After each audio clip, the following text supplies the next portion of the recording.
제가 제 입으로 비대위원장인데 친윤계라고 하기엔 좀 맞지 않는 것 같고요. 이제 당내에 의원들께서 반대하시는 의원들도 있다라고 생각이 들고요. 좀 아쉬운 생각들이 있어요. 그러니까 물론 이제 제가 비대위원장으로서 의원총회에 들어가고 저희들끼리 있으면 좋은 게 좋은 거죠. 그리고 저도 의원들하고 관계를 맺는 데 있어서 사람인데 의원님들 한 분 한 분한테 좋은 사람으로 기억되고 싶잖아요. 그러면은 좋은 게 좋은 거다 하고 우리끼리 정신 승리하고 끝내고 싶죠. 하지만 당장 이 여의도 밖에 그 금융권에 있는 젊은 시민들, 아니 바깥에 영등포에 가서 영등포역 앞에 있는 시민들하고 대화를 한번 해보십시오. 그 국민들, 시민들이 저희를 어떻게 보겠습니까? 국민의힘 해체하라는 게 시민들의 중론입니다. 계엄이라는 정말 극단적 선택을 했던 정부에 대해서 저희가 제대로 대처하지도 못했고, 그런 일련의 과정들이 국민들 눈높이 봤을 때는 국민의힘이 정말 발전적 해체, 좋은 말로 발전적 해체지 정말 싫다는 의견들이 굉장히 많습니다.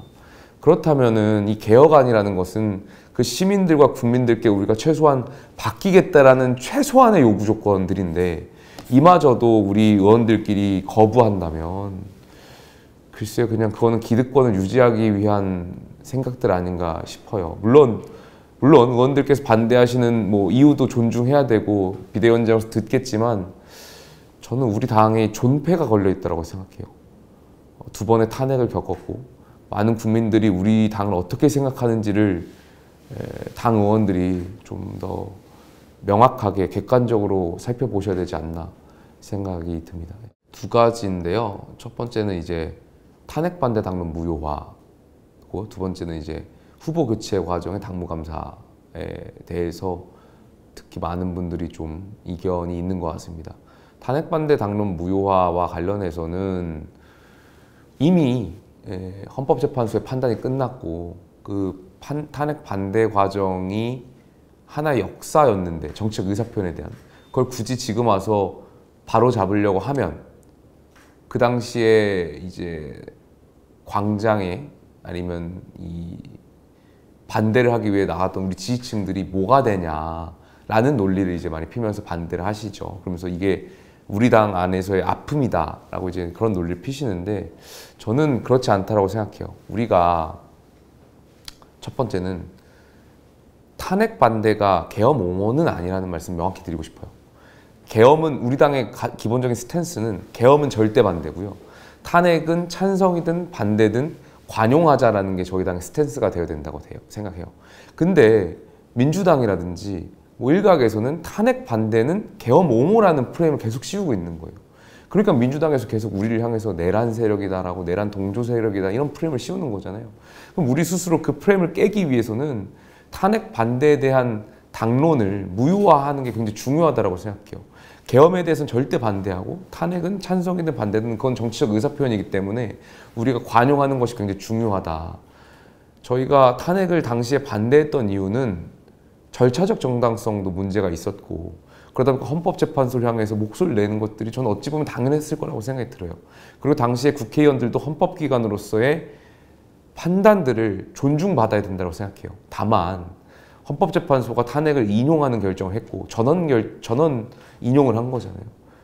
위헌 판단을 했으면 당론이라는 것이 헌법재판소의 판단, 헌법정신 위에 있을 수는 없는 거기 때문에 그렇다면 바로잡는 과정들이 필요하다고 생각했고, 당시 탄핵 찬성 반대는 말 그대로 정치적인 의사표현이었던 거거든요. 그 자체를 존중해야 된다고 생각해요. 두 번째는 당내 화합에 대한 부분인데요. 저희가 박근혜 전 대통령 탄핵 이후에 한 4, 5년 정도가 당이 갈라졌던 것 같아요. 탄핵 찬성파, 탄핵 반대파 나뉘어서 서로가 뭐 배신자니 뭐 어쨌니 저쨌니 하면서 서로를 내부 포퓰리즘에 이용한 거죠. 그러면서 당원들을 갈라치게 하고. 근데 윤석열 전 대통령 탄핵은 박 전 대통령보다 훨씬 심각한 상황이라고 생각해요. 계엄이라는 정말 말도 안 되는 상황을 벌였기 때문에 더 큰 극단적 상황인 거고, 이번 대선 경선 과정에서 탄찬이 탄반이니 이렇게 서로 이렇게 공격했었잖아요. 전당대회를 앞으로 치르게 될 텐데 또다시 탄핵 찬성했니 반대했니 이 당권 주자들끼리 또 격론이 오갈 거고 그러면 지지층들은 쪼개질 거란 말이죠. 저희가 박 대통령 탄핵의 강을 건너는데 4년이 걸렸고 이번에는 좀 빠르게 건너자라는 의견을 좀 드리고 싶었어요.